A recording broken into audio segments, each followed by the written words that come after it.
¿Cuál es la agenda de hoy día? ¿De qué vamos a hablar? Nuestra agenda de hoy día es tratar de responder una pregunta de fondo. Y esa pregunta de fondo es cómo se debe trabajar en las organizaciones para evitar las malas prácticas. Es decir, cuáles son las buenas prácticas que nosotros podríamos implementar para evitar que esas cosas ocurran. La mirada va a ser eminentemente práctica, pero también es inevitable que nos metamos en algo de profundidad y revisemos algo de teoría. Para responder esta pregunta tenemos que cubrir varias cosas. Primero, vamos a hacer algunas reflexiones de contexto o algunas reflexiones de fondo. Vamos a conversar acerca de qué es lo que es la cultura, cuáles son los valores o qué son los valores de una cultura organizacional, por qué es tan importante la cultura de integridad en las organizaciones y cómo se trabaja esa cultura de integridad en las organizaciones. Primera reflexión de contexto. La primera reflexión de contexto es que la realidad es que la integridad en las organizaciones, en materia de integridad en las organizaciones nadie tiene la suerte comprada. La integridad no es un estado o un momento en que uno alcanza ni un resultado, es un trabajo constante, es lo que los abogados denominamos un deber de diligencia y por tanto son esas cosas en las que no se pueden descansar. Es como transferirle modales a los niños. Uno sabe que los niños nunca terminan de adquirir los modales y después se los encuentra probablemente cuando ya somos adultos mayores y vemos a nuestros hijos comiendo en la mesa y todavía nos damos cuenta de que tienen algunas cosas que podrían pulir. Nuestra segunda reflexión es que los seres humanos tendemos a confundir las organizaciones por su finalidad. Y aquí voy a ir un poquito más lento porque creo que esto es sumamente importante cuando estamos hablando de todas las organizaciones y también incluyendo a nuestra iglesia. En esta confusión que tenemos normalmente de entender las organizaciones por su finalidad, solemos creer que las empresas son su negocio. Y la verdad es que las empresas no son su negocio. También tendemos a creer que las ONG son filantropía destilada, es decir, es como la bondad pura circulando por la humanidad y la realidad es que las ONG no son filantropía destilada. Tendemos a creer que las Fuerzas Armadas son agrupaciones de héroes épicos y desinteresados y el último tiempo nos ha demostrado que eso tampoco es así. Y también tendemos a creer que nuestra iglesia no puede sino ser santa porque sus miembros aspiran a la santidad y eso tampoco es así. Ya vamos a hablar un poco más sobre esto. Segunda reflexión, y esta es dura. Y yo sé que voy a ganarme enemigos con esta declaración, pero creo que es cierto. En las organizaciones, la confianza debe estar puesta en la calidad y funcionalidad de los procesos, no en las personas. Otra cosa distinta es que yo tenga que tener a las personas correctas corriendo los procesos o trabajando en los procesos.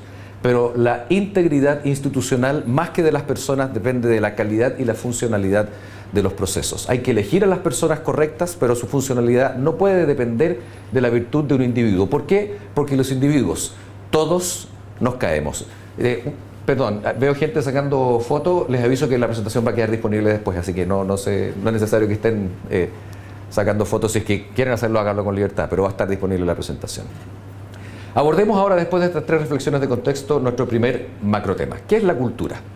En un primer sentido intuitivo, todos entendemos por cultura las artes refinadas, es decir, por aquellas manifestaciones o las expresiones de las capacidades del ser humano de mayor refinamiento, tales como la educación, el arte y la literatura. Pero en un sentido sociológico, en un sentido de la antropología social, la cultura en realidad son ciertos patrones de conductas, es decir, son ciertos sentimientos y acciones de una comunidad determinada y que la identifican. Son las expectativas de conducta, esto es, aquello que nos produce un relacionamiento y que nos parece obvio al interior de una comunidad específica. Toda comunidad se identifica por ciertos atributos culturales que considera propios y que para sus miembros son obvios y que desde el exterior también ayudan a identificarla. Podemos decir de alguna manera que la cultura entonces es el software mental, es como la codificación, la programación de una organización o de una comunidad que la identifica, la une y la orienta a su modo de ser y en su modo de actuar. Es la programación mental colectiva que distingue a los miembros de un grupo o una categoría de individuos de otros. En este sentido, y esto es muy importante particularmente respecto de nuestra iglesia, la cultura organizacional es aprendida y no heredada. Por lo tanto, es distinta de la naturaleza humana y de la personalidad individual. Nosotros podemos tener atributos individuales que son característicos como persona, pero la cultura organizacional es necesariamente aprendida. Y la cultura existe en diversos planos superpuestos. Existen culturas nacionales, religiosas, lingüísticas, de género, profesionales, sociales, deportivas, religiosas, políticas, etarias, étnicas, organizacionales, entre muchas otras. Es decir, cuando hay un deporte específico hay ciertos actividades que distinguen a ese deporte, ciertos atributos de conducta y que todos sabemos que son esperables y resultan obvios, como por ejemplo cometer fouls en el fútbol, algo que no se da en el rugby, pero en el fútbol sí, es esperable que eso vaya a ocurrir, ¿no? Lo mismo con las culturas étnicas, con las culturas religiosas, que están distinguidas por ciertos atributos. Y las culturas tienen en su centro, en el centro de toda cultura, un conjunto de valores que se manifiestan y se distinguen por ciertos símbolos, por héroes. Todas las culturas tienen héroes, es decir, figuras a las que aspiran como símbolos motivacionales, rituales y ciertas prácticas. Y los valores consisten en tendencias a preferir cierto estado de cosas o de los asuntos por sobre otros. Es decir, respecto de un asunto, una cultura organizacional tiene tendencia a preferir un estado de cosas respecto de otro. Ya vamos a profundizar un poquito en esto y va a quedar más claro. En las organizaciones, además, tenemos que la expresión de la cultura admite solo ciertos planos. No todos los planos culturales son admitidos al interior de una organización. En la Iglesia, por ejemplo, tenemos tendencia a acomodar y a admitir manifestaciones culturales nacionales, regionales, musicales, lingüísticas y de carisma espiritual. Esas son manifestaciones culturales que son admisibles al interior de nuestra Iglesia. En la Iglesia, por el contrario, tendemos a no admitir la tendencia de manifestaciones culturales socioeconómicas, políticas o de preferencias sexuales. Nos parecen fuera de lugar de la Iglesia. Está mal hablar de política o lo consideramos en general equivocado. Lo mismo con hacer visibles diferencias socioeconómicas, que es una manifestación cultural, o también con preferencias sexuales. Pero hay que tener presente que la admisión de manifestaciones culturales es dinámica y está siempre cambiando y hoy está desafiada. Hay una presión social y una tendencia a admitir otros tipos de tendencias culturales, tales como, por ejemplo, las generacionales y de orientación sexual. Pero la admisión de manifestaciones culturales en una organización no es inocua. Necesariamente lo que va ocurriendo es que la va poniendo en un estado de tensión, en una situación de desafío, que hace que la comunidad que está recibiendo esa presión cultural se resienta, va crujiendo, y necesariamente tiene que ir modelándose hacia una nueva forma de admisión de manifestaciones culturales. Y en lo que está pasando hoy día, y este es el punto que quiero hacer, la Iglesia parece estar siendo presionada desde una perspectiva de la admisión de las manifestaciones culturales, a lo menos en dos factores muy relevantes. Primero, en una manifestación cultural política, que es una presión a la democratización. El modelo jerárquico de la Iglesia, mi impresión, y es algo que podemos conversar entre todos después, está sujeto a cuestionamiento. La sociedad está poniendo un cuestionamiento del modelo de autoridad jerárquica por sobre un modelo de autoridad democrática, es decir, de mayor distribución de la autoridad en la organización. Y también está sujeta a una segunda corriente institucional, y todo esto dice relación con cómo se está viendo y cuál es la crisis que está sufriendo, que dice relación con que reconozca la Iglesia su realidad institucional como distinta a sus aspiraciones espirituales y que se haga algo al respecto. Estas, creo que desde una perspectiva de las manifestaciones culturales, son dos espacios de manifestación cultural que normalmente no hemos considerado admisibles en la Iglesia, así como otros sí lo son, y que hoy están poniendo a la Iglesia en mucha presión. Y en esto se genera un proceso doloroso, un proceso de cambio difícil de aceptar, pero hay que tener presente que este ayuda a capturar el valor de la diversidad y con eso vamos cambiando la forma de ver las cosas. Y la diversidad para todos, incluido para la Iglesia, es valiosa, porque la realidad es que el talento, la inteligencia, las buenas ideas existen en una curva normal de desempeño. No son patrimonio de los que están arriba en una organización, ni de los que están abajo, ni de los que ya eran parte de la organización, ni de los que estaban fuera.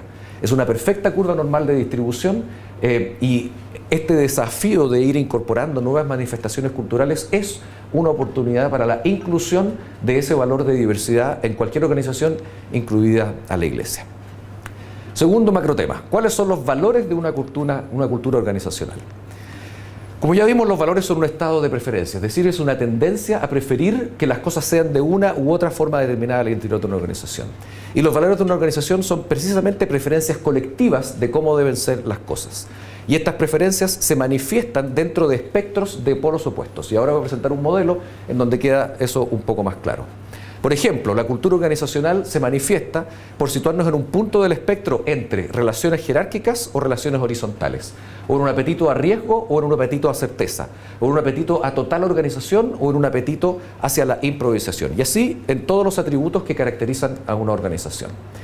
El trabajo hecho acerca del entendimiento de las culturas y de las manifestaciones culturales al interior de las organizaciones fue iniciado por un antropólogo, por un psicólogo social holandés de nombre Geert Hofstede. Lo pueden buscar en Google. La verdad es que su obra es profusa y además tenemos la suerte de que continuó su obra es su hijo, que también se llama Geert Hofstede. El padre hizo un estudio muy profundo acerca del estado de preferencia en estos polos culturales respecto de las culturas nacionales, y el hijo lo continuó acerca de las culturas organizacionales. El modelo está especialmente diseñado respecto de las empresas, pero con algunas pequeñas mañas que van a ver en el modelo que hizo, que por honestidad intelectual cambié algunas palabras para hacerlo aplicable al caso del análisis de la Iglesia, vale igualmente. En su trabajo, además, él demostró que esto implica que no existen culturas superiores a las otras. Lo que existen son preferencias culturales con beneficios y costos. Y además uno puede hacer un mapeo de preferencias culturales. Y por favor, miremos en este caso el de las organizaciones. Este no está aplicado a las culturas nacionales, pero sí a las organizaciones. Y vayamos pensando cómo esto puede aplicar a la Iglesia y qué de esto es lo que constituye el mapa de preferencias culturales de la Iglesia y cómo es que está desafiado y hacia dónde respecto de esas tendencias o cómo quisiéramos que fuera, uno tendría que ir empujando el modelo para ver dónde lo quiere situar. Por ejemplo, en materia de orientación a medios o resultados, el modelo de Hofstede lo que propone es que existen organizaciones que se enfocan en el logro de los resultados versus en cómo ellos se logran. Cabe preguntarse si la Iglesia como organización está más enfocada en el cómo o en si los resultados se logran. Desde luego el resultado es la salvación de la humanidad y la santidad. Como eso probablemente no lo podemos saber si hasta el día del juicio final, parece estar más orientada al cómo se logran los resultados versus los resultados en sí. En materia de impulso externo o externo, aquí el modelo habla de clientes, pero apliquemos el criterio de la comunidad. Las organizaciones de impulso interno son aquellas que le dicen a la comunidad lo que necesita, las de impulso externo son las que le dan a la comunidad lo que le pide. ¿Dónde está en ese espectro situada la Iglesia y dónde está siendo presionada? Probablemente la Iglesia tiene una vocación de tener un impulso interno, es decir, de decirle a la comunidad lo que necesita, pero está sometida a una fuerte presión de movilizarse a un impulso externo, es decir, hacia hacer lo que la comunidad le pide. No estoy juzgando si una de las dos posiciones es correcta o incorrecta, pero si uno está situado en un extremo, tiene mayores posibilidades de estar profundamente presionado hacia el otro. En materia de organizaciones relajadas o estrictas, unas propenden a ambientes coloquiales y con tolerancia a las sorpresas versus la búsqueda de la certeza. ¿Dónde se sitúa la Iglesia en ese espectro? Materia local o en ámbito de manifestación cultural local o profesional. Es decir, si yo me siento identificado con mi contexto inmediato y con mi jefatura, con mi párroco, versus la identificación por el contenido del trabajo. Es decir, estoy preocupado de la tarea a la que estamos dedicados versus la comunidad. Sistemas abiertos o cerrados, es decir, si son receptivos al ingreso de nuevos miembros y al valor que traen esos nuevos miembros, o por el contrario, lo que valoran es que uno haya estado mucho tiempo adentro de la organización y la adscripción, que es uno de los espectros del modelo de cultura nacional, que quiere decir, yo valgo por quien soy en esta organización. ¿Dónde está la Iglesia? ¿Está abierta hacia el impulso o la presión externa o está abierta a valorar a las personas que ya estamos dentro y quiénes somos dentro de esa organización? Y finalmente, el modelo habla de las organizaciones que están centradas en los individuos o en el trabajo, es decir, si el enfoque está en las personas o el enfoque está en las actividades. Nosotros perfectamente podríamos hacer un espectro donde ponemos más 10, hasta 0, hasta menos 10 en cada una de estas dimensiones y ir mapeando la Iglesia, y luego uno puede convertirlo esto en un canvas estratégico en donde yo diga dónde se siente presionada la Iglesia y dónde está dispuesta a movilizarse en este espectro y decir hasta dónde yo me estoy dispuesto a mover y qué es lo que tendría que hacer en cada una de esas dimensiones para saber a dónde quiero llegar o a dónde estoy dispuesto a llegar. Y además uno después le puede agregar un análisis de lo que se llama el SSID, es decir, qué es lo que tengo que empezar a hacer para llegar ahí, qué es lo que tengo que dejar de hacer, qué es lo que debo incrementar y qué es lo que debo disminuir. El SSID es una sigla por Start, Stop, Increase, Decrease, que también es un modelo de análisis que se utiliza en la empresa. Pero yo puedo mapear dónde está la Iglesia hoy día, puedo mapear qué es lo que la sociedad quiere de ella y no necesariamente debo plegarme a eso, pero sí tener claridad en estos espectros en este espectro cultural, cómo me debo movilizar y qué estoy dispuesto a hacer.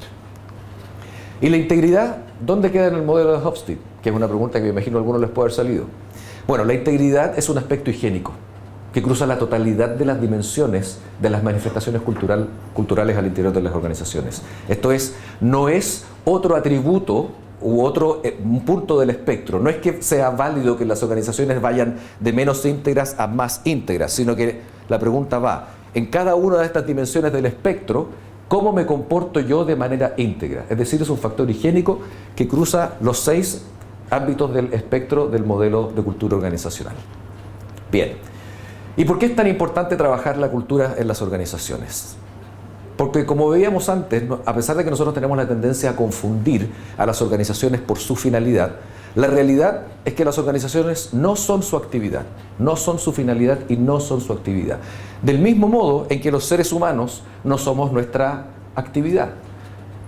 Una empresa, antes que un negocio, es una comunidad, un colectivo humano dedicado a obtener una rentabilidad, pero antes que la obtención de la rentabilidad es un complejo, un colectivo, una comunidad de personas. Del mismo modo que yo como individuo, muy lamentablemente a mi pesar y al de mi señora, soy abogado, pero eso no me define como individuo. Antes de eso soy ser de la especie humana, y soy marido, y soy papá, y soy yerno de mi suegra muy querida que está aquí presente, y de mi suegro también. Pero no me define mi actividad. Sin embargo, en materia de organizaciones tenemos la tendencia a pensar que las organizaciones son su actividad. Y por lo mismo es que no podemos ignorar el aspecto de que la cultura organizacional debe trabajarse de manera deliberada. La Iglesia busca la salvación de la humanidad, pero desde su dimensión terrenal. Antes que eso, es una forma asociativa humana. Del mismo modo que una empresa, un club deportivo y el cuerpo de bomberos. Como fenómeno social, a pesar de que percibimos a las organizaciones de manera estática, la realidad es que están en constante evolución. Y todas las organizaciones humanas están siempre en constante evolución. Desde la perspectiva de la cultura organizacional, sin embargo, la pregunta es si le estamos dando suficiente tiempo, dedicación y profesionalismo a conducir la actividad de la organización de manera profesional y deliberada, o si simplemente la damos por sentada y todos hablamos de ella como si esta existiera sin darle tiempo, dedicación y profesionalismo a su modelamiento. ¿Y cómo se trabaja la cultura de integridad en las organizaciones? La integridad es un esfuerzo que se tiene que trabajar sobre la cultura de la organización. Esto es un lugar común, lo hemos escuchado 50.000 veces, pero afortunadamente es alguno de aquellos lugares comunes que es cierto. Y la razón es que sin trabajar la cultura de integridad en una organización es imposible modelar conductas a su interior. Y quienes lideran una organización tienen la obligación de modelar conductas al interior de la organización. Es decir, no solo perseguir la finalidad que motiva el hecho de que la organización exista, como en el caso de la empresa, la rentabilidad, como en el caso del ejército, la defensa de los intereses nacionales, sino también modelar las conductas que se dan al interior de la organización por quienes son parte de ellas. Y la conducta, sobre todo los que somos papás y tenemos hijos que criar, sabemos que no es fruto del azar ni de la casualidad. Muy por el contrario, la cultura debe cultivarse, y creo que es interesante que pongamos a los hermanos un par de segundos de atención en que incluso la raíz etimológica de la palabra cultura y cultivo es la misma. Y yo no puedo pretender en materia de cultura tener aquello que no haya cultivado. Es decir, si yo no me preocupé de sembrar, de regar, de desmalezar, de ponerle un tutor de crecimiento a la planta, la realidad es que voy a tener cualquier cultura menos la que yo hubiera querido, porque tengo que dedicarme profesionalmente a ella. No se puede cosechar lo que no se siembra y lo que no se cultiva. ¿Y por qué es necesario trabajar la cultura, la integridad desde la cultura? Porque las organizaciones invariablemente van a tener una cultura siempre. La pregunta es si yo estoy en control de esa cultura o no estoy en control de esa cultura, y si la estoy cultivando de manera deliberada y profesional o no la estoy cultivando de manera deliberada y profesional. Porque si no lo estoy haciendo, en las organizaciones, quienes pertenecen a ellas, lo que hacen es leer el entorno, ver las conductas que están ocurriendo y entender esas conductas como aquellas que son valoradas, a pesar de que no hayan sido explicitadas. Y en las organizaciones, si mi finalidad es conducta, es modelar conductas, o una de mis obligaciones es modelar conductas, y yo no estoy explicitando cuál es la conducta organizacional esperada, no tengo ninguna posibilidad de encauzarla hacia el lugar en donde quiero llevarla. Y nuestra iglesia, por su misión y porque tenemos esta tendencia a confundir las organizaciones por su finalidad, escuchamos muchísimo acerca de la conducta esperada a nivel individual o nuestro rol como individuos en la sociedad. pero no la conducta esperada organizacional de la Iglesia. Ese aspecto parece que lo hemos trabajado menos que el hecho de que, desde luego, porque está destinada a la salvación de las almas, lo que hacemos es hablar de la conducta individual como personas que nos pueda llevar a nuestra máxima perfección personal. Y en las organizaciones, al igual que en las personas, para que los atributos de una cultura se transformen en acciones, la realidad es que se pueden presentar de dos maneras y deben darse a través de acciones y no en palabras ni opiniones. Y esas acciones nosotros tenemos que deliberadamente trabajarlas de manera profesional para que se repitan hasta que se conviertan en un modo de acción automático. Y aquí me voy a meter en algo en que el padre Osvaldo sabe mucho más que yo y puede tocar en ello después, pero la realidad es que las conductas que se repiten se clasifican en dos tipos. Son vicios o son virtudes. Los vicios son aquellas conductas que se repiten desintencionadamente o inintencionadamente y que nos alejan de la finalidad intencionada. Y las virtudes, por el contrario, son aquellos hábitos que yo adquiero y que me acercan a mi finalidad intencionada. El problema que se produce es que los vicios se adquieren fácil y se pierden difícil, y las virtudes se adquieren difícil y se pierden fácil. Y las organizaciones, al igual que las personas, tienen vicios y virtudes. Y si nosotros no estamos deliberadamente trabajando la cultura organizacional para llevarla hasta el punto en donde queremos que esté, como cultura organizacional, no por la conducta de los individuos y sobre la base de procesos, no vamos a ser capaces de ver cuáles son los vicios organizacionales de esa organización en particular, ni trabajar sus virtudes. Trabajar en este ámbito tiene un solo objeto, que se llama modelar conductas, y eso se hace a través de lo que se denomina o apoyándonos en el modelo de las 5D del modelamiento de las conductas. ¿Cuáles son esas 5D? Las conductas en las organizaciones se modelan con decisión, con dirección, con dedicación, con deliberación y con dotación. ¿Qué significa modelar conductas con decisión? Que tiene que haber convicción desde el alto liderazgo de que el modelamiento de conductas organizacionales no es fruto del azar y que se debe trabajar. La convicción tiene que ser visible desde lo más alto en la jerarquía de la organización.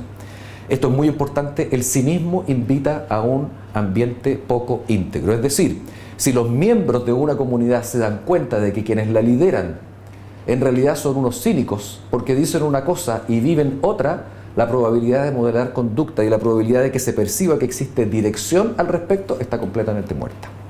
Y esto es como en el teatro. No sé si se han fijado ustedes, si hay alguien que sea asiduo al teatro, pero la entrada que uno nunca tiene que comprar en el teatro es la de la primera fila. ¿Por qué? Porque los actores en vivo actúan para que toda la sala de teatro entienda el mensaje. Por lo tanto, exageran. ¿Por qué? Para que el último de la fila escuche y tenga clara qué es lo que está pasando en la obra. Bueno, en materia de modelamiento de conductas y de direccionamiento organizacional es lo mismo. Hay que exagerar para que el último me escuche. Y sentarse en primera fila es una mala idea porque probablemente la obra le va a parecer mala. Hay que comprar un asiento en la mitad o de ahí para atrás, pero nunca en la primera fila. Además que a veces los actores escupen. Dirección. La estrategia viene primero, y esto es un karma, no, esto es un mantra de los negocios. En materia de desarrollo y direccionamiento organizacional es lo mismo. Sin estrategia, sin poder mapear, y por eso les presentaba antes el modelo de Hofstede, donde dice: esta es la situación actual de la organización, esto es donde la sociedad me está empujando a ir, dónde me quiero situar yo, desde ahí es donde yo diseño mi estrategia. Pero si yo no tengo clara la estrategia, a lo único que voy a estar es como una vara de junco sujeto al vaivén de los vientos que me va a estar empujando en una o en otra dirección sin que yo tenga claro dónde quiero ir yo. Y para eso tengo que tener una estrategia. Eso significa dirección. La estrategia es necesaria para modelar conductas. Hay que establecer ciertos objetivos, hay que priorizarlos y medirlos en el tiempo. Este cambio no va a producirse en un segundo para otro, hay que tener un plan. Y para definir la estrategia es necesario indagar cuáles son los puntos ciegos de conducta de la compañía. En ese mismo mapa en donde nosotros estábamos hablando de dónde se instalan las preferencias culturales de la Iglesia, nosotros tenemos que ir a ver cuáles son nuestros puntos ciegos, porque como organización los tenemos. Deliberación. ¿Qué significa la deliberación? Los esfuerzos deben desplegarse y percibirse como deliberados, no azarosos. Sí, y esto va encadenado a lo primero. Si yo no tengo desarrollada una estrategia, necesariamente lo que haga va a terminar siendo percibido como azaroso. Yo tengo que hacer la definición, decir, este es mi mapa estratégico, esto soy como organización, esta es la dirección hacia la que voy y debo declararlo, debo decirlo para que funcione. Hay que trazar ese camino, hay que anunciarlo y hay que seguirlo sin cansancio. Finalmente, dotación. ¿Qué significa dotación? Que esto no se hace sin recursos. Hay que tener recursos materiales y humanos. Se necesita mucha más creatividad y majadería que otra cosa, pero es un trabajo persistente en el que estar constantemente, pero alguien tiene que estar dedicado profesionalmente a esto. Esto no es un esfuerzo que uno le suma a la persona que ya está haciendo otra cosa y que está copada de trabajo, no. Esto tiene que ser alguien que está completamente dedicado a hacerlo. ¿Y cómo se modelan conductas? Vimos el modelo de las 5 Ds, a través del uso de programas. ¿Y qué es un programa? Un programa es un método sistemático para el desarrollo y ejecución de un direccionamiento organizacional. Es decir, es el método a través del cual yo decido que voy a movilizar la conducta de la organización en un sentido. Y todo programa tiene elementos normativos, elementos de comunicación, elementos de ejecución y elementos de control. ¿Qué significan los elementos normativos? Son los papeles donde yo escribo qué es lo que va a pasar o qué es lo que quiero que pase. Y esto tiene 2 objetivos y solo 2 objetivos. Y la verdad que cuando escribimos elementos normativos normalmente los llenamos de cosas rimbombantes y declaraciones espectaculares. Mientras más simple, mejor. Un objetivo es simplemente establecer cuál es la conducta esperada de la organización y el segundo, cuáles son las consecuencias del incumplimiento. Nada más. Todo el resto sobra o desde una perspectiva normativa es literatura. Y hay que tener muy presente desde la perspectiva de la normativa que las excepciones son carísimas. Siempre nos vamos a encontrar con que algún grupo al interior de la organización, algún grupo al interior de la comunidad siente que es un copo de nieve único e irrepetible que merece trato especial y al cual hay que hacerle excepciones porque a ellos esta norma no les aplica, pero cuando estamos hablando desde la perspectiva del éxito organizacional y del modelamiento de conductas, hay que tener presente que las excepciones son muy caras y son carísimas primero porque todas necesitan administración y controles. Cuando yo pongo una excepción, tengo que poner un control y tengo que administrar esa excepción. Y además porque la simplicidad es clave para el éxito de los elementos normativos. Todas las personas que han administrado una empresa aquí les podría preguntar y estoy seguro que van a tener anécdotas acerca de lo caro que es administrar excepciones y lo barato que es tener reglas simples. Elementos de comunicación. La comunicación tiene que partir desde el más alto nivel en el liderazgo y tiene que comprometer a la organización completa. Los mensajes tienen que ser claros, simples, consistentes y directos. Deben usarse medios de difusión efectivos. Hoy en día la tecnología para hacer comunicación directa hacia las personas que deben recibirla facilita muchísimo y además incluye elementos de concientización, difusión, capacitación y entrenamiento. En Chile y particularmente en las organizaciones tenemos una obsesión por la capacitación que es solo uno de los elementos de comunicación y cuya finalidad es la transmisión de contenido. Aquí yo tengo que hacer marketing. Déjenme ejemplificar. El paralelo empresarial a la capacitación es escribir el manual de la lavadora, del televisor, de lo que sea que yo haya hecho. El paralelo en materia de difusión o en materia de concientización es el aviso comercial. Don Pancho aquí nos puede explicar como nadie las bondades del marketing. Pues bien, creer que yo voy a modelar conductas porque hice una capacitación muy profunda es tan fútil como pensar que la lavadora se va a vender porque el manual está bien escrito. Es igual de ridículo. Es decir, oye, no, pero si yo escribí el manual y está todo súper explicado, las bondades de esta lavadora son espectaculares. Bueno, sí, y en base a esta capacitación yo le expliqué a la gente todo lo que tenía que hacer. Nosotros, por lo menos organizacionalmente, donde yo trabajo, tenemos medido que los mensajes en la organización a los 3 meses se produce amnesia total. Y si yo cada 3 meses no estoy remachando cuál es la conducta esperada de la organización, no a través de una capacitación, sino a través de una simple acción de difusión, en donde diga algo así como es inaceptable aceptar u ofrecer sobornos, no tengo que explicar qué es lo que es el soborno, no, simplemente recordarlo. Y la memoria dura 3 meses, eso se los puedo garantizar. Sin comunicaciones efectivas es imposible modelar conductas. ¿Cuáles son los elementos de ejecución? Es la aplicación de los elementos normativos a los hechos. Tiene que tener visibilidad, consistencia, credibilidad. Importantísimo que los elementos de ejecución se apliquen por igual a toda la organización y se necesitan equipos y procesos dedicados. Algunos ejemplos de elementos de ejecución. Primero, una matriz de riesgo. Es decir, yo debo identificar dónde es más probable que se me produzcan problemas en la organización y cuáles son ese tipo de problemas. Segundo, la identificación de cargos expuestos, es decir, quiénes en la organización tienen mayor probabilidad de estar expuestos a que se produzcan los problemas que yo quiero evitar. tienen que existir canales de denuncia, sistemas de manejo de casos, tienen que existir procedimientos de investigación, comités de ética y políticas de no represalias. Y los elementos de control, y es muy sencillo, hay que controlar el funcionamiento de los programas de modelamiento de conducta. La revisión se debe incluir en programas de auditoría. Yo no sé, padre, si es que existe en la Iglesia un sistema de auditoría interna y a qué está orientado, pero debiéramos orientarlo también al modelamiento de conducta. Existe. Y además hay que utilizar metodologías de mejora continua. La acción coordinada de los elementos evita que esto se transforme en letra muerta, y lo que nosotros normalmente estamos acostumbrados a ver en las organizaciones es que alguien escribe una política, la pone en un estante y nunca nadie más la leyó. Cuando la realidad es que esto es una cuestión dinámica en donde tenemos que estar de manera deliberada y profesional aplicados a ello. Nada de esto es técnicamente difícil, pero requiere de un nivel de majadería y de consistencia que no se puede subestimar. El mensaje de fondo no puede mantener fisuras, no puede tener ninguna fisura, y es necesario el involucramiento desde el más alto nivel en las organizaciones. ¿Cuáles son los desafíos? Hay que generar equipos y estructuras. Como decía, esto no se crea sin recursos. Hay que apoyar con recursos y liderazgo, y hay que conseguir o tener capital humano con experiencia, porque esto es un oficio. Esto no se aprende de la noche a la mañana.